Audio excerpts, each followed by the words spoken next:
अतिशय सुंदर. कारण या ठिकाणी कसं आहे, वेळेचं बंधन जरी असलं तरी या ठिकाणी गर्दी कमी असली तरी दर्दी भजन रसिक श्रोते या ठिकाणी उपस्थित आहेत. महिला वर्गासाठी सुद्धा एकदा जोरदार टाळ्यांचा आशीर्वाद करूया.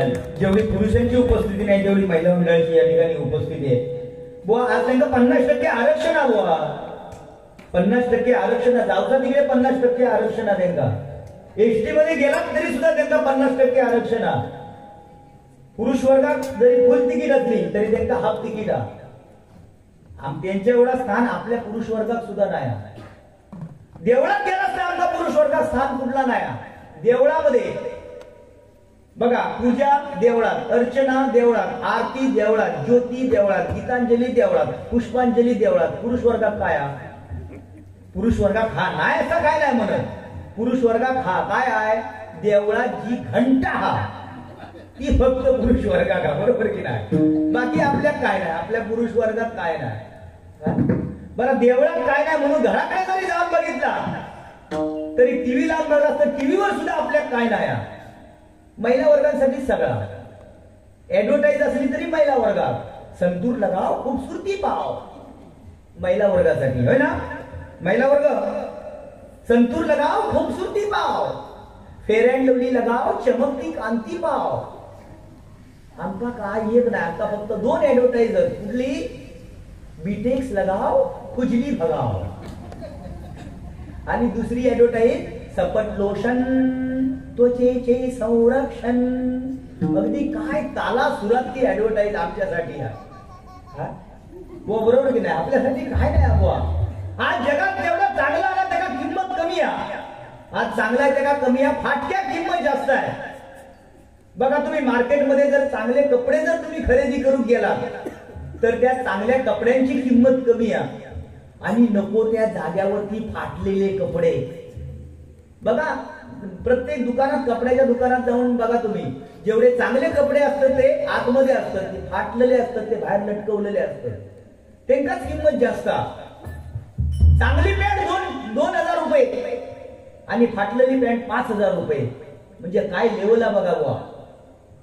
एवढ्या किंमतीत विकली जातात. म्हणजे पहिल्यांदा माणसं कपडे नाही म्हणत आईनिशा फिरत होती. कोण केळीची पानं लावायचे, कोण सायलेची पानं लावायचे आणि आपली अब्रू ढाकत होते, नाही काय? बरोबर ना? मग समजा केळीचा पान लावणारा पुरुष वर्ग समजा चाललेलो असाल आणि बकरीन जर बघल्यानंतर बकरी पाठी धावत लागायची. मग तो जीवाच्या आकांतान घरात पळायचो. काय पद्धत आहे बघा. आणि आता ज्याची 40ची कमारा तो 42ची पॅन्ट खरेदी करता मार्केटमध्ये जाऊन. 40ची पॅन्ट 42ची, 40ची कंबर 42ची पॅन्ट. त्याच्यावर पट्टो नाही, काय नाही, काय नाही. भाकड हाडाच्या खालीच असतात ती पॅन्ट. बघा, मार्केटमध्ये चलताना ती लवंगाटा दिसतात आपल्या. भाकड हाडाच्या खालीच असतात ती पॅन्ट. आणि एकदा तो सद्गृहस्थ येऊन सत्यनारायणाच्या पूजेत पाया पडा वाकलो, पाठच्या मनुष्याला दर्शन घेऊची गरज नाही. काय काय जण असे उभेच असतात हातात कॉइन घेऊन. ते बॉक्स मध्ये टाकलेली की देवाक सांगणार, देवा हे उघड्या डोळ्यात सळ आमचा बघवत नाहीत. फोन लागलो तर लाव, नाहीतर मी आपलं वाटे की लागले. अशी परिस्थिती झालेली, काय करणार? आज चांगला कोणा गोया, आज रामकृष्ण हरी असा जर म्हणत राहला तर भजन रसिक म्हणते तुमच्यापेक्षा भजनापेक्षा घराकडे जाऊन झोप घेतलेली बरी, नाही काय? बुवानी सुद्धा सांगितलं काय, रामाचा आचार, कृष्णाचा विचार आणि हरीचा उच्चार आपल्या मुखामध्ये असायला पाहिजे. निश्चितच बरोबर आहे. राम समजायला सोपं आहे, कृष्ण समजायला कठीण आहे. बुवानी सांगितले, बुवांचीच वाक्य आहे. राम समजायला सोपा आहे, कृष्ण समजायला कठीण आहे. मी म्हणतो राम समजायला कसा काय सोपा आहे? राम समजायला कसा काय सोपा आहे? एक वचनी, एक बाणी, एक पत्नी प्रभू रामचंद्रांना ओळखलं जातो. आपण एक बाणी, एक वचनी, एक बाणी असू शकतो काय? या कलियुगात कोण एक पत्नी हा? कोण हा? रस्त्याने जावं लागला, आपण रस्त्याने जर जावं लागलो तर जोडा जावं लागला तर आपल्या बरोबर किती जरी चांगली बायको असली, दीपिका पादुकोण आपल्या जरी बायको जरी बरोबर असली तशी शेजाऱ्याची रानू मंडलच आपल्याला चांगली वाटतात. खरी काय खोटी गोष्ट? आपण आपल्या बायकोकडे कधी लक्ष देत नाही. बाजू शेजाऱ्याचा किती चांगला आहे हा बघणार आपण. बरोबर ना? कारण कसा सूर्य कोणाला झाकू शकत नाही, डोंगर कुणाला वाकू शकत नाही, आणि आपल्या बरोबर किती जरी सुंदर बायको असली तरी शेजाऱ्याची बघल्याशिवाय आपली खात जात नाही. बरोबर? हसता बघली तरी परिस्थिती बदलली आहे नाही काय. व त्या दिवशी आमचे एकत्र आम्ही गेलो, कुठं ट्रेन मधून एकत्र गेलो, पण ह्या माणसाचा कसा मोबाईलवर जेवढा विश्वास तेवढा विश्वास वृत्तपत्र वाचणार तो पेपर वाचणार, सकाळी सकाळी पेपर वाचणार म्हणजे वाचणार. आम्ही ट्रेन मधून जात होतो, एका ठाण्यात जात होता, ठाण्यात बारी होती आमची, आणि ठाण्यात जाता जाता कुर्ला स्टेशनवर ट्रेन थांबली. थांबल्याबरोबर एक पेपरवाला येलो, पेपरवाला म्हणला ए पेपर पेपर पेपर. बुवानी काय केल्याने त्यांच्या जॅकेटमध्ये, त्या जॅकेटच्या खिशात चिल्लर होती पैशाची, ती काढल्याने मोजल्याने ठेवल्याबरोबर मी म्हटलं बुवा पेपरवाला हात मारलात ना तुम्ही, मग पेपर घ्या ना. बुवा म्हणले थांब जरा, तू सांगण्या एवढं काय पिकळो नाही, गप्प बस. मी आपलं गप हाताची घडी घालून एवढ्यात ट्रेन चालू झाली. ट्रेन चालू झाल्याबरोबर ह्या माणसाने पेपरवाला हात मारला, हे पेपरवाला इकडे इकडे. चालत्या रनिंग ट्रेन मधून पेपर घेतल्याने त्याला पैसे दिल्या, सुटे होते ते, आणि चालक लागला. चालता चालता ट्रेन पुढे गेली, पेपर काढून बुवा वेड्यासारखे हसायला लागले. हसता हसता मी म्हटलं बुवा हसताच कशा, पेपर पाहिजे तुम्हाला घेतला, आता हसताच कशा. तर नाही म्हणता तू सांगतस ना भजनात, जगी जीवनाचे सार घ्यावे जाणून सत्कर्म, आणि इथेच गेलेला इथेच फेडू भया, हे तो माका प्रत्यय आता येलो. म्हणता काय झाला, तर नाही म्हणता जी चिल्लर त्या पेपरवाल्याक दिलंय त्या चिल्लर मधला 2 रुपयाचा लाना खोटा होता. चालू पेपरवालो सुद्धा पोचलेलो निघालो, त्यांनी सुद्धा पेपर म्हणता माका कालचो दिल्या. वाचलाच ना तो पण पेपर, म्हणून बुवा इथल्या इथेच भेडूचा, खय घेऊन जाऊचा नाही, खय जाऊचा नाही बुवा. म्हणून आपण जेवढा करणार तेवढाच आपल्या सोबत येणार, नामस्मरण हेच आपल्या सोबत येणार नाही काय. पण या ठिकाणी एवढा भरगच्च कार्यक्रम चालू आहे.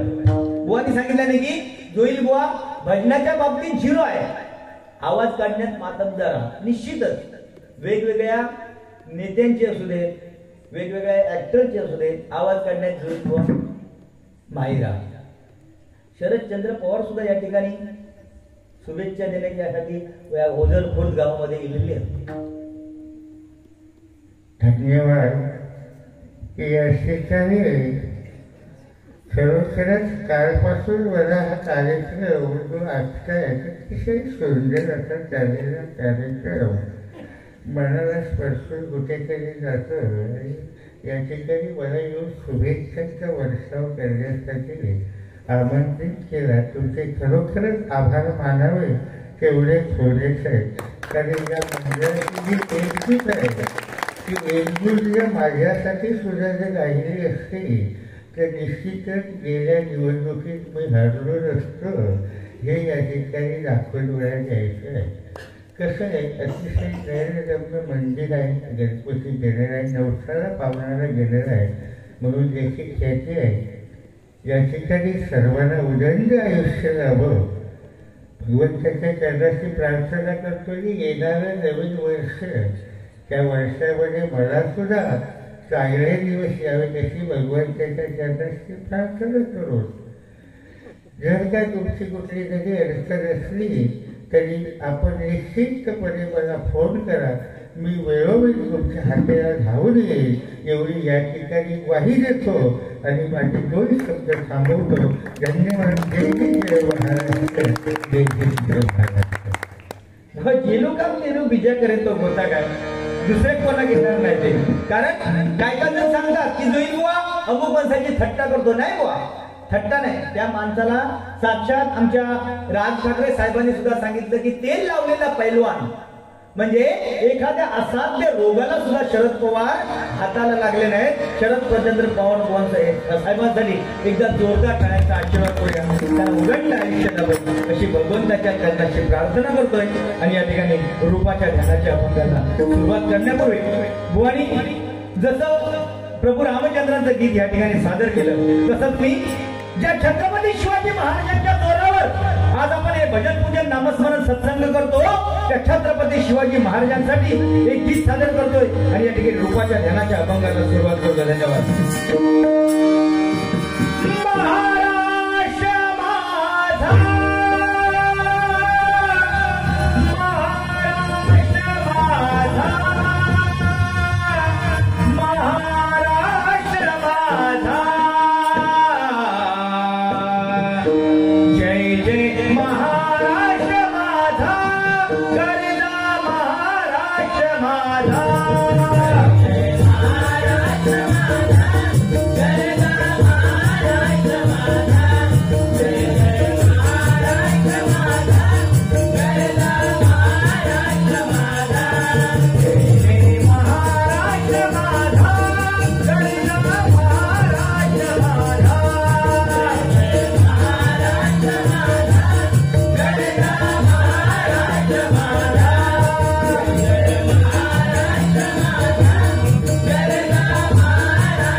तलवारीच्या मातीला, पाण्यावाचून किंमत काय जमिनीच्या मातीला, आणि छत्रपती शिवाजी महाराजांचा पर्याय नाही या महाराष्ट्राच्या मातीला, या महाराष्ट्राच्या मातीला, या महाराष्ट्राच्या मातीला.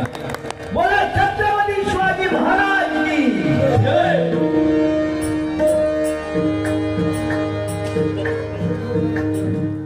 पकवायची गाठी जरा बघा.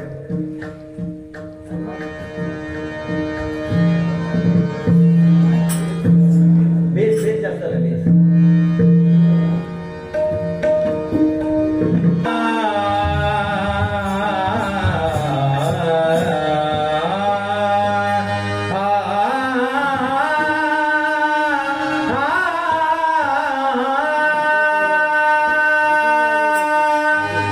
रूप पाहता लोचनी लोचनी, रूप पाहता लोचनी लोचनी, रूप पाहता लोचनी, रूप पाहता लोचनी लोचनी, रूप पाहता लोचनी लोचनी, रूप पाहता लोचनी.